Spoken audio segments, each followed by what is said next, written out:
Bonsoir à tous. Ce soir, une parabole. Parabole un petit peu curieuse, comme on va le voir. La parabole que l'on peut intituler la parabole de l'intendant malhonnête avisé. On l'appelle la parabole de l'intendant infidèle, pourtant loué par son maître. Première chose, je vous propose de lire le texte. Luc chapitre 16, versets 1 à 13.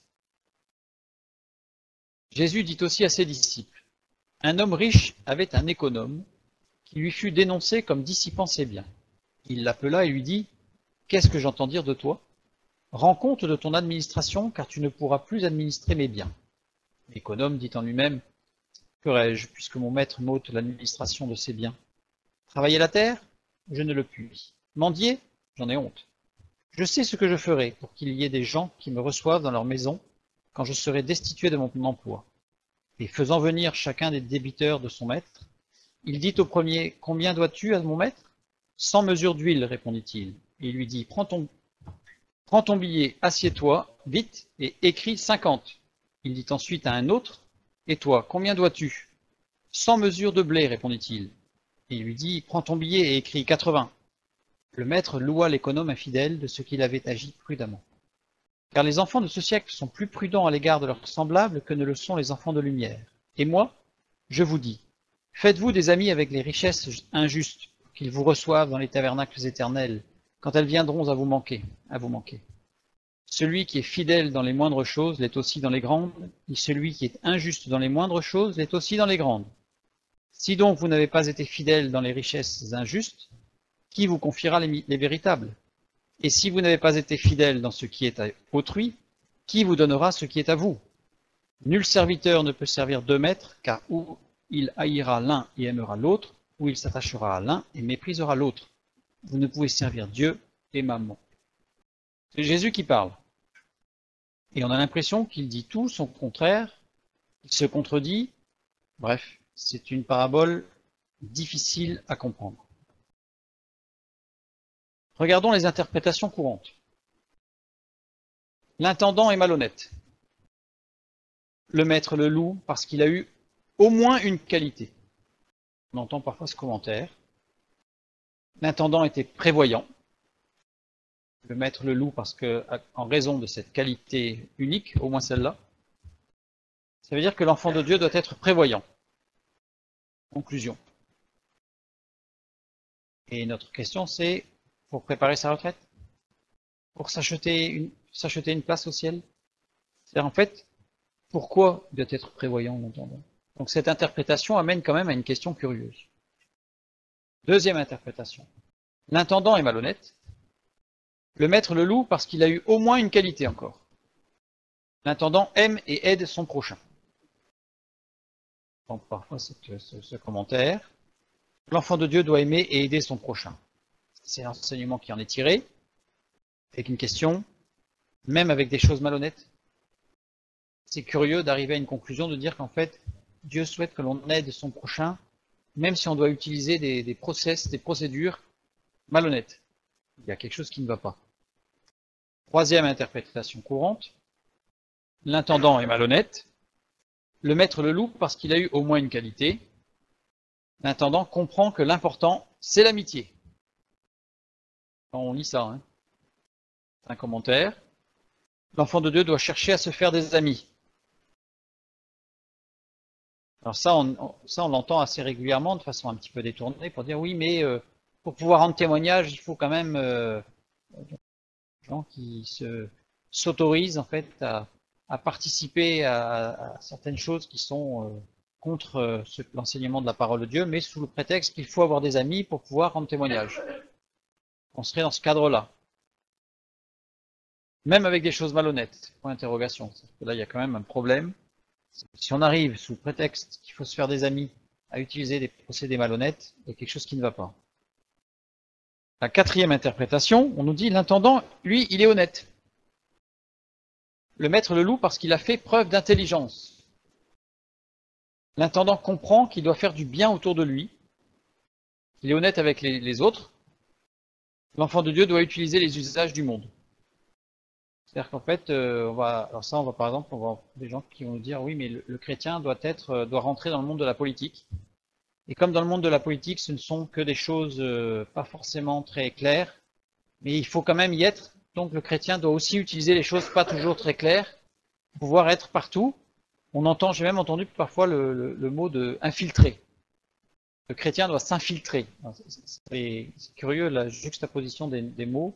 Un chrétien qui s'infiltre. La notion d'infiltration n'est pas très saine. On voit qu'il y a quand même un problème, et toujours, même avec des processus malhonnêtes. Même avec des processus malhonnêtes. Donc on voit que dans ces interprétations, on aboutit toujours à un problème. Un problème de fond. La malhonnêteté qui peut être utilisée. Ça va à l'encontre des enseignements de Jésus. Maintenant, regardons le texte de près, évidemment. Un mot important qui revient plusieurs fois dans ce texte, et il revient sous 3 formes. Dans Luc chapitre 16 au verset 1, nous lisons « Un homme riche avait un économe ». C'est ce mot, économe. Économe qui est la traduction de oikonomos. Oikonomos qui est traduit par économe ou intendant dans certaines traductions. Ce mot est utilisé 4 fois dans les évangiles. Et uniquement dans Luc. Luc chapitre 16, donc notre passage, et dans Luc 12, 42. Luc 16, 2 revient sur ce mot utilisé plusieurs fois sous 3 formes. Il lui dit, qu'est-ce que j'entends dire de toi? Rends compte de ton administration. Administration, oikonomia. Oikonomia, même racine évidemment, qui est traduit par économie. Alors là, il y a une faute, c'est économie ou administration ou intendance. Et qui est utilisé 3 fois dans les évangiles, uniquement dans notre passage, Luc chapitre 16. On retrouve toujours à la fin du verset 2, cette fois-ci, tu ne pourras plus administrer mes biens. Administrer, oikonomeo, qui est le verbe cette fois-ci, signifie être un intendant ou administrer, et qui est utilisé une fois dans le Nouveau Testament, dans Luc chapitre 16, verset 2, notre texte. Le mot important, que signifie ce mot? Exactement. Reprenons ça, à base du nom, oikonomos. Oikonomos vient de 2 racines, oikos, qui signifie maison, et nomos, qui signifie loi, règles qui régissent le fonctionnement d'une maison. Les règles, nomos, ce sont les lois, les règles, une sorte de contrat. Donc, oikonomos, c'est l'administration des choses touchant à la vie domestique, à la vie de tous les jours.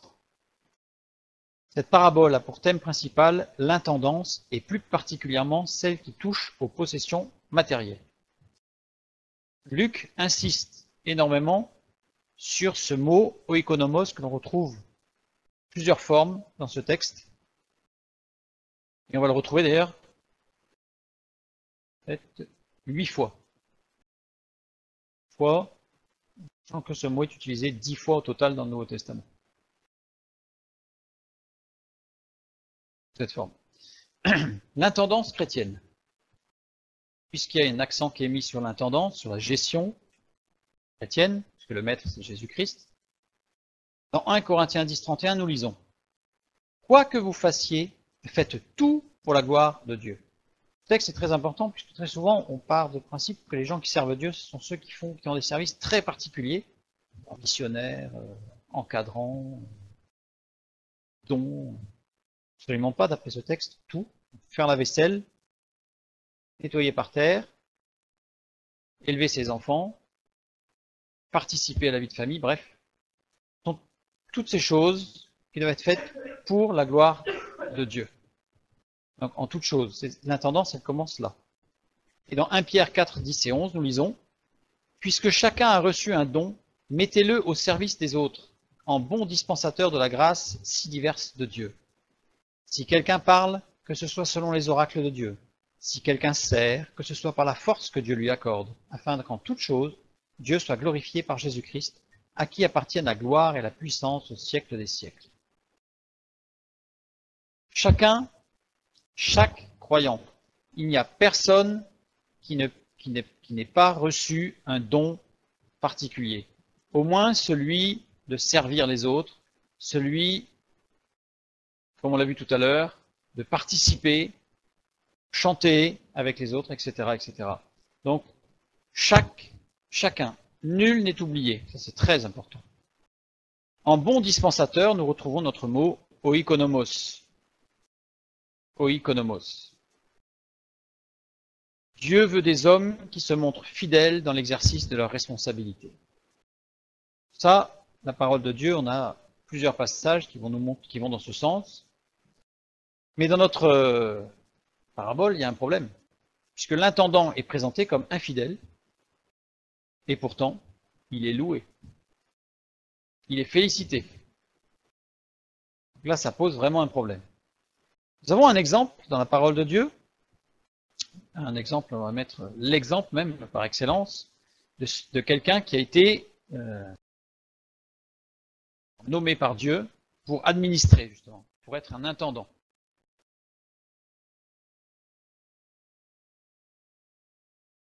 Genèse 1, 26, à la création de l'homme. Puis Dieu dit, faisons l'homme à notre image, selon notre ressemblance, et qu'il domine sur les poissons de la mer, sur les oiseaux du ciel, sur le bétail, sur toute la terre, sur tous les reptiles qui rampent sur la terre. Le verbe dominer ici, chada, est formé d'une racine, reish dalet, deux premières lettres, tout ce qui s'étend, qui se déploie, voilà, qui grandit et qui s'étend, qui se déploie, avec aucune notion d'ailleurs d'écraser. Il n'y a aucune notion d'écrasement, de dominance par la force, par une puissance quelconque. C'est quelque chose qui s'étend, comme de l'air qui va partout, qui s'étend partout, et suivi de la lettre E, qui est le symbole de la vie.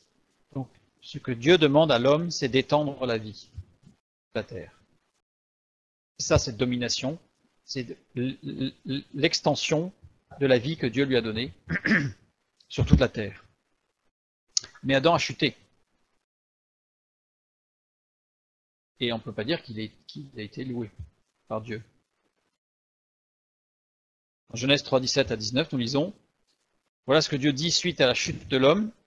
Cet administrateur qui a fauté, qui a raté son administration, il nous a dit, le sol sera maudit à cause de toi. C'est à force de peine que tu en tireras ta nourriture tous les jours de ta vie. Il te produira des épines et des ronces, et tu mangeras de l'herbe des champs. C'est à la sueur de ton visage que tu mangeras du pain jusqu'à ce que tu retournes dans la terre d'où tu as été pris, car tu es poussière et tu retourneras dans la poussière.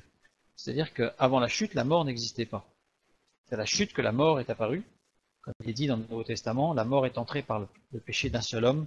On nous dit que la vie, la rédemption est entrée par l'œuvre d'un seul homme, Jésus, qui était Christ. D'où l'intérêt de Jésus-Christ. Jésus, l'homme, Christ, Dieu. Nous continuons. On se pose des questions. On voit que pour l'instant, on arrive plutôt à des contradictions, à un problème par rapport à l'ensemble du texte. Luc chapitre 16, verset 8. Le maître loua l'économe infidèle de ce qu'il avait agi prudemment. En plus, le texte nous dit que cet économe, il est infidèle. Dans la même phrase, nous avons le maître qui représente Jésus-Christ, qui loue l'économe infidèle. Là, on arrive au summum de l'incompréhension. Donc, infidèle, adikia. Adikia, c'est celui qui viole volontairement la loi. Pas dire que ce soit au top. La traduction, le mot adikia signifie celui qui viole volontairement la loi. Donc, volontairement en plus. Donc, il y a vraiment un aspect de la volonté engagée. Ce adikia est formé de deux parties. La première, c'est le alpha, le A, qui est privatif, qui supprime, et le dike qui coutume, usage. C'est vraiment tout ce qu'on considère être une règle en usage. Donc c'est privatif. C'est celui qui n'a pas accompli ce qu'il est coutume d'accomplir, ce qu'il est d'usage d'accomplir. Et le maître loue ce serviteur, cet économe. Par contre, on a aucune notion dans le fait, dans adikia, on n'a aucune notion de malhonnêteté. C'est assez curieux, parce que vous allez me dire, oui, mais c'est celui qui viole volontairement la loi. C'est pas dans le but d'être malhonnête. On va voir l'explication tout à l'heure, bien sûr. Puisque c'est une juxtaposition de termes qui est assez curieuse, puisque dans notre esprit, ne pas appliquer une loi, c'est être, alors c'est pas forcément être malhonnête. Malhonnête. Par exemple, on voit, je donne un tout petit exemple pour bien faire comprendre le sens de ce mot. Pendant la Seconde Guerre mondiale, une loi imposait de donner les noms de personnes recherchées. Par exemple, soit des résistants, soit des personnes juives.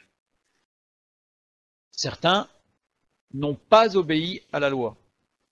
Donc, c'est le terme adikia qui s'impose, puisque l'objectif n'était pas d'être malhonnête, mais ils n'ont pas volontairement obéi à la loi, puisqu'ils ont soit caché, soit ils connaissaient et ils n'ont rien dit. Même, il faut interroger. Voilà le sens de adikia. L'objectif c'est pas forcément de retirer un intérêt personnel. C'est même, ça ne peut pas être même de retirer un intérêt personnel, puisqu'il n'y a pas de malhonnêteté.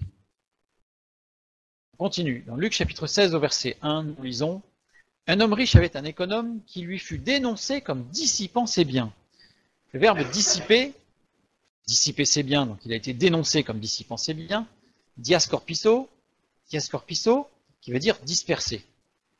Formé lui aussi de deux racines, dia qui est une préposition dénotant le canal d'une action, donc quelque chose qui va dans une direction et qui ne peut pas aller autrement. Hein. Voilà.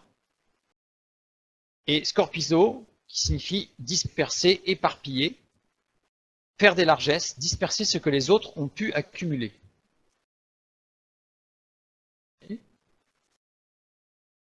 Donc, on a une notion de dissiper. Par contre, il n'y a aucune notion de moralité. Il n'y a pas l'aspect de quelque chose qui est immoral. On a deux mots dans la description de l'économe, un fidèle qui dissipe les biens, qui ne font pas appel ni à de la malhonnêteté, ni à de l'immoralité. Donc on va forcément, voyant cela, on va essayer de se poser la question, qu'est-ce qui se cache derrière cette action? Il fut dénoncé. Dénoncé, diabalo. Diabalo, c'est un apax, ça veut dire qu'il est employé qu'une seule fois dans le Nouveau Testament. Donc faire très attention à son interprétation, puisqu'il n'a pas de contexte qui permet de voir ce que cela veut dire exactement. Donc on va vraiment regarder au niveau de sa racine. Donc diabalo, dia toujours cette préposition dénotant le canal d'une action, donc quelque chose qui va dans cette direction, qui ne peut pas faire autrement.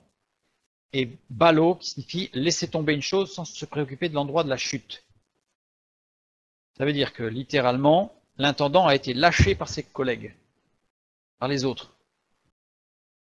Il a été abandonné. Voilà. De toute façon, c'est la connotation qui ressort dans le fait qu'il fut dénoncé, on sent la délation. Donc quand quelqu'un est vendu comme ça, quand quelqu'un est donné, son nom est donné, quelque part, c'est qu'il a été lâché. Sous-entendu, il a longtemps été maintenu avec les autres étaient de connivence avec lui, tout allait bien, et puis à un moment donné, il a été lâché. Pourquoi? Pourquoi? On va le savoir. Bon. Les créanciers. Donc on en a vu l'économe. On a vu ce qui se passait au niveau de l'action de l'économe. Maintenant les créanciers. Luc chapitre 16, verset 5. Et faisant venir chacun des débiteurs de son maître, etc., etc. Donc, débiteur, c'est créopheiletes. Un mot employé deux fois dans le Nouveau Testament. Donc à partir du moment où ce mot est employé peu de fois, bah, forcément on va aller voir ce que signifie dans l'autre texte, pour vraiment avoir un sens complet dans l'autre texte. D'autant plus que l'autre texte c'est encore Luc. C'est-à-dire que Luc a employé deux fois le même mot, deux contextes différents.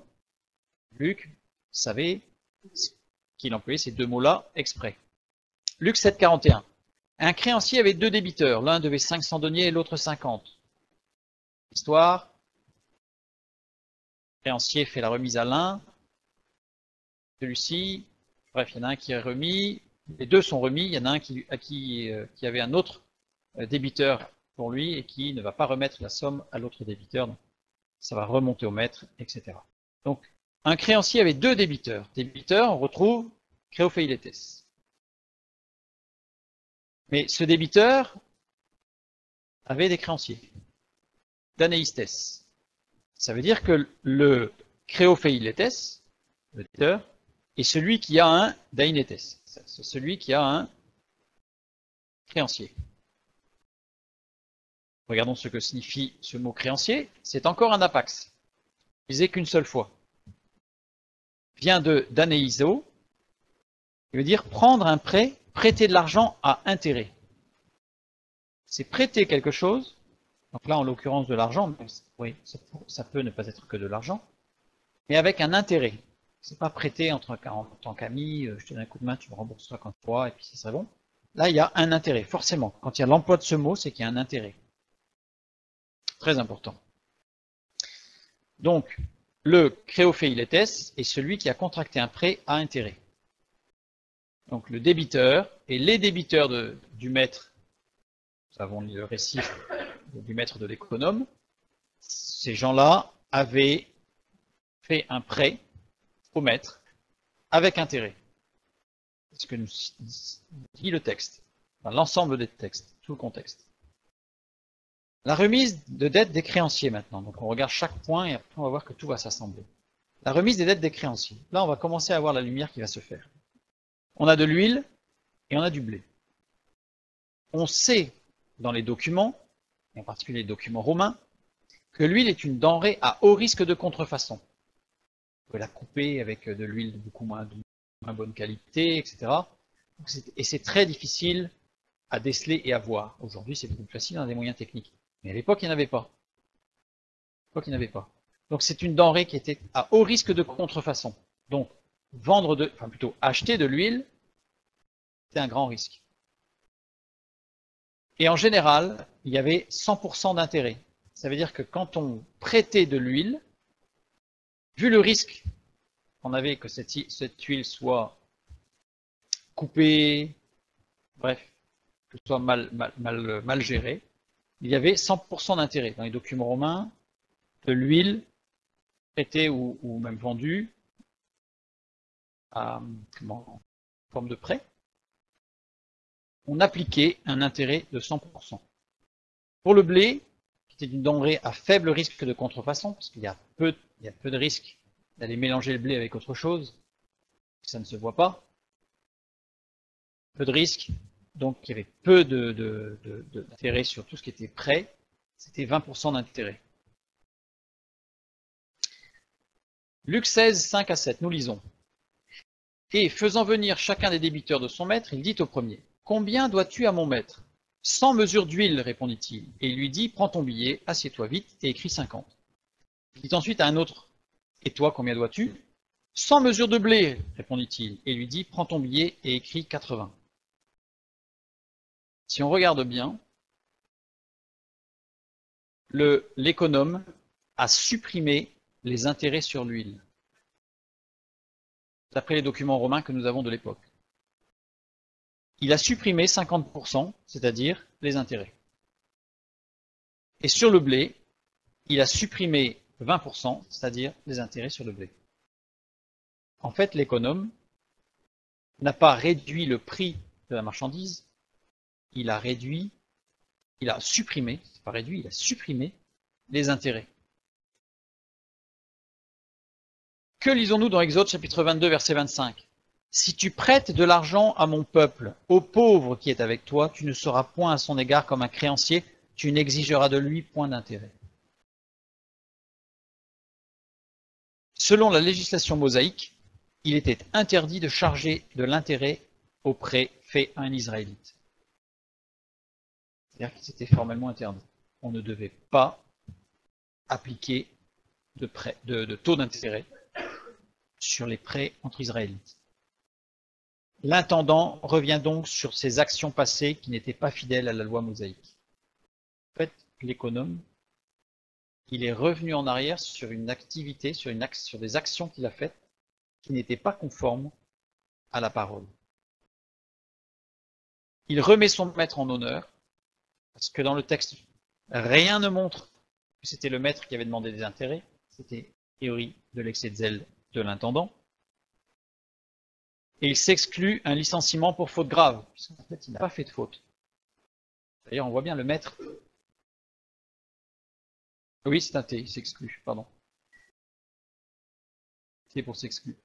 Donc, il s'exclut un licenciement faute grave. On voit bien que le maître, en fait, et c'est pour ça que le maître le loue, on va le voir. Parce que l'intendant est revenu sur un usage qui se pratiquait à l'époque, mais qui n'était pas bon. Et c'est pour cela qu'on l'a laissé tomber. Parce que les autres, eux, oui, ER pour tomber aussi, oh là là, c'est dur. Les autres continuaient à le faire. Ils ne faisaient plus comme tout le monde.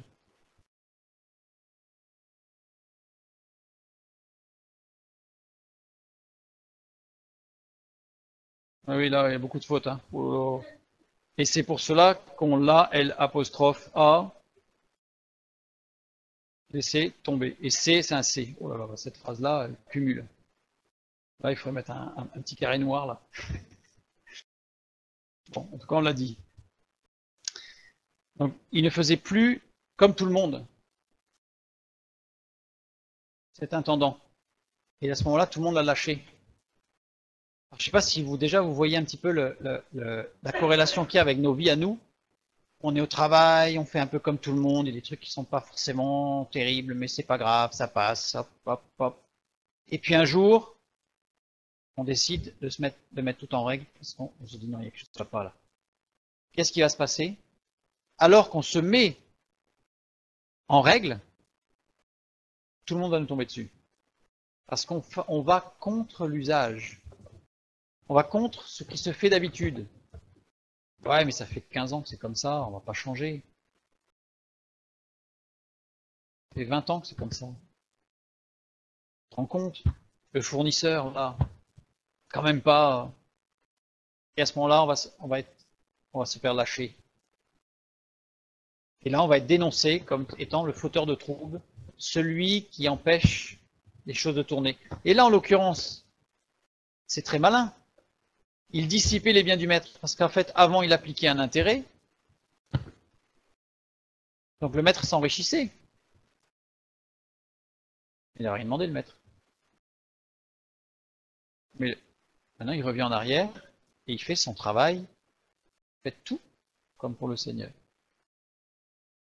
Par ses actions, il faisait passer son maître pour un homme dur, qui moissonne où il n'a pas semé et qui amasse où il n'a pas vanné. Je rappelle une parole d'un autre serviteur dans Matthieu chapitre 25, verset 24. Et voilà. Il laissait une image du maître, du Christ, de quelqu'un de dur, qui moissonne où il n'a pas semé, qui amasse où il n'a pas vanné. Combien de fois n'avons-nous pas laissé une image d'un Dieu dur, qui moissonne où il n'a pas semé, qui amasse où il n'a pas vanné? Pendant combien de siècles l'Église a-t-elle laissé une image d'un Dieu dur, qui moissonne où il n'a pas semé et qui amasse où il n'a pas vanné? C'est terrible, ça, puisque ce n'est pas la réalité. C'est une image qui est laissée. Et cet intendant avait laissé une image de son maître, et là il fait marche arrière. Il fait marche arrière. L'intendant met son maître à l'honneur. Luc chapitre 16, verset 5. Et faisant venir chacun des débiteurs de son maître, et là on voit bien que chacun, c'est ekastos, eis, chacun. Et eis, en fait c'est comme si le deuxième mot n'était pas traduit ici, dans chacun. Parce que eis signifie seul à seul. Ça veut dire que le maître, l'intendant, a appelé chacun des débiteurs seul à seul. Il n'a pas fait de publicité en disant moi je vais être sympa avec vous, on va faire un truc, ça va être super. Il n'a pas fait une réunion au sommet en disant le maître il est dur, on va tous s'organiser pour faire une sorte de putsch là. Donc on va faire un truc sympathique pour tout le monde. Absolument pas. Il les a pris chacun seul à seul. Et quand il est dit qu'en faisant venir proskaleiomai, c'est un verbe qui signifie appeler, convoquer ou citer en justice. Et ce qui est intéressant, c'est que ce verbe est employé 30 fois dans le Nouveau Testament. Et les 30 fois, j'ai vérifié, c'est toujours Dieu ou Jésus qui appelle, donc qui va appeler ses disciples, qui va appeler la foule dans les évangiles, ou les disciples qui appellent au service de Dieu. vont consacrer quelqu'un au service de Dieu. Donc c'est un appel de Dieu. Ce verbe est utilisé que quand c'est Dieu qui appelle ou quand c'est pour Dieu qu'on appelle. Donc en faisant venir chacun seul à seul, et en utilisant ce verbe, ça montre bien que c'est un retour à Dieu complet. Sinon, ça aurait été un autre verbe utilisé. Ce verbe ne s'applique que lorsque c'est un retour à Dieu, un appel au service de Dieu, un appel à remettre les choses en ordre. Les 30 fois, par la 29 fois plus une ici. C'est évident qu'ici, ça a le même sens que le reste. L'intendant met en valeur le maître, ce que nous avons vu. Luc 16, 8. Le maître loua l'économe infidèle de ce qu'il avait agi prudemment. Louer, épainéo.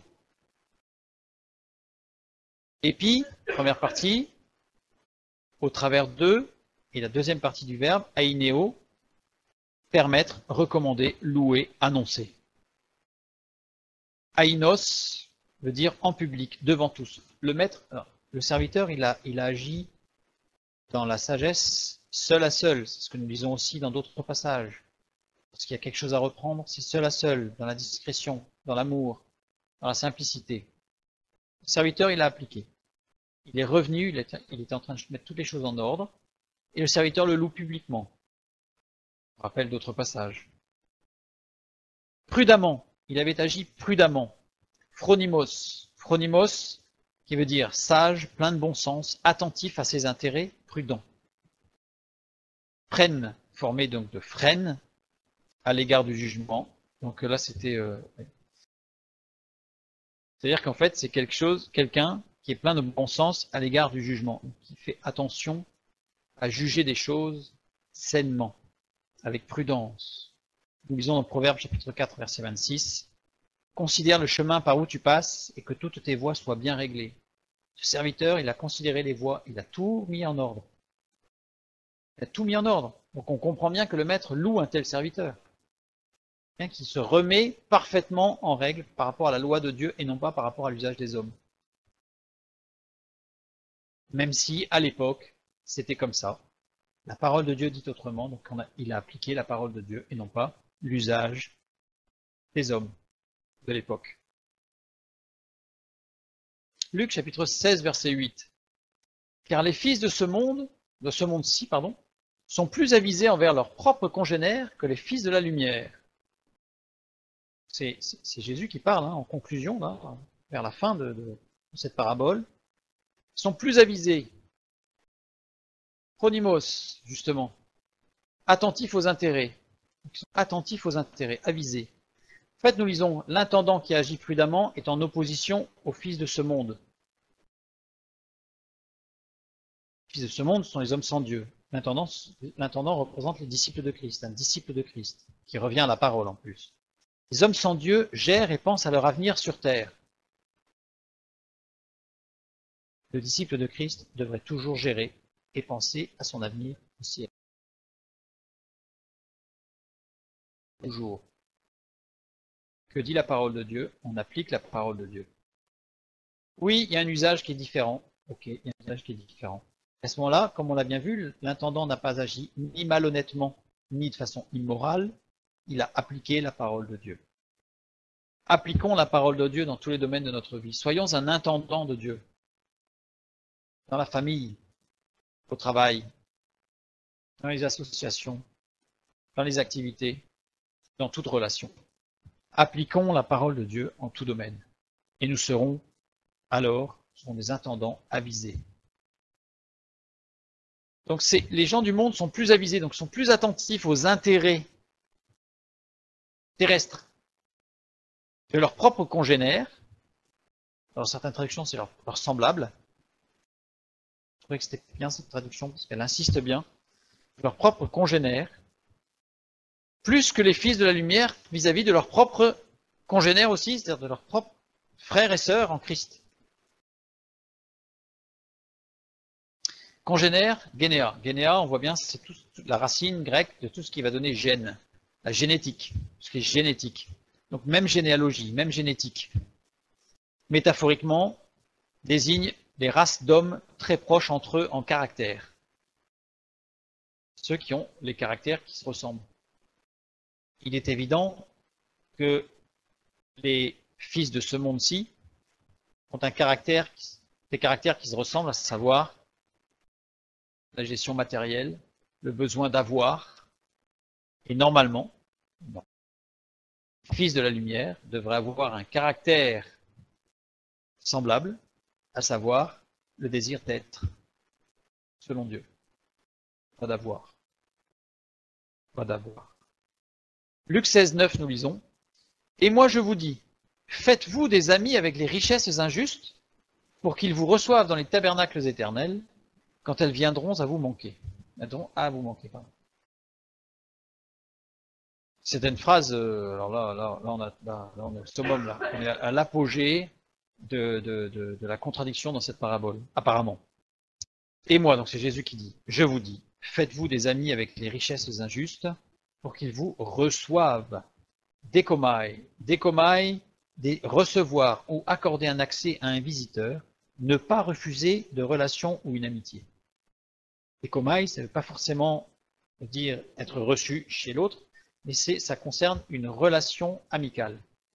Quelque chose qui dépasse le cadre purement professionnel, distant, je dirais, relation obligatoire. On dépasse la relation obligatoire, on rentre dans une relation personnelle. Dékomai. Dans les tabernacles éternels. Tabernacle, c'est la traduction de skéné. Skéné qui désigne toute construction pour accueillir des personnes ou du public. Éternel. Aionios, qui signifie éternel, en fait, qui signifie quelque chose de ce monde qui a toujours existé. C'est utilisé dans le Nouveau Testament pour parler de l'éternité. Quand il s'applique à Dieu, quand on applique le royaume de Dieu éternel, on a aionios, c'est-à-dire que le mot est répété 2 fois. C'est 2 fois, pourquoi? Parce que ça insiste sur l'éternité de Dieu, et ça reprend une syntaxe de l'Ancien Testament, dans lequel tous les attributs de Dieu sont régulièrement répétés 2 fois. Bien montrer que quand ça concerne Dieu, on est dans la totalité de cet attribut et de cette qualité. Voilà. C'est pour faire une différence entre l'éternité, ce qu'on appelle l'éternité, c'est quelque chose qui a toujours existé de ce monde. La terre, dans ce sens, on peut dire qu'elle est éternelle, non pas parce elle était avant que Dieu ne crée et qu'elle sera après aussi, une fois que le monde aura disparu, mais c'est tout simplement qu'elle est depuis le début de la création, depuis que ce monde existe, elle existe, et jusqu'à tant que ce monde existe, elle existera. Selon ce qu'on va utiliser le mot aionios. Donc, faites-vous des amis avec les richesses injustes. Dans le contexte de la parabole, on le comprend très bien, c'est-à-dire restez amis avec, toujours dans l'état d'esprit de l'intendant avisé. Parole de Dieu avant tout. Mais on se fait des amis en travaillant tous les jours dans l'injustice, mais par contre on reste, nous, non mais on peut travailler dans l'injustice, nous on n'est pas injuste, mais on est dans un milieu, je dirais, pas forcément juste, on va dire injuste parfois, faux, enfin toutes sortes de choses, nous restons adikia. Adikia par rapport aux usages, sachant qu'on a quand même des lois qui existent, qui sont contre les dessous-tables, contre ce genre de choses, c'est clair. Donc on ne se met pas en porte-à-faux vis-à-vis de la loi si on ne le fait pas. Contre, on va se mettre en porte-à-faux vis-à-vis de collègues et peut-être vis-à-vis même de l'entreprise, parce qu'on va ne pas avoir un contrat ou quelque chose. Enfin, on va pas avoir. Dieu est maître de toutes choses. Mais en tout cas, on risque de devoir prendre des positions fermes pour qu'il vous reçoive dans les tabernacles éternels. Donc, on ne refuse pas une relation, même avec des gens qui sont faux et qui utilisent ce genre de choses, mais nous, on ne les pratique pas.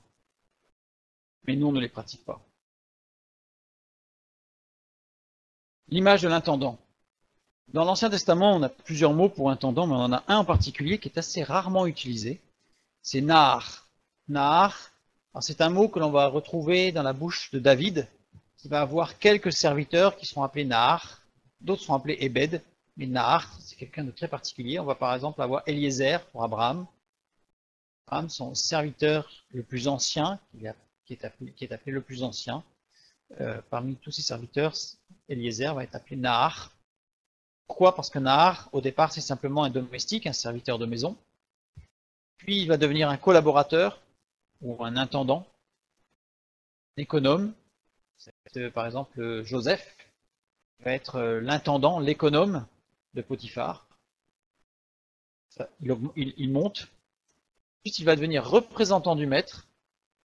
Nahar, on a toute cette évolution de l'intendant. L'intendant du roi, c'est le chef de l'armée.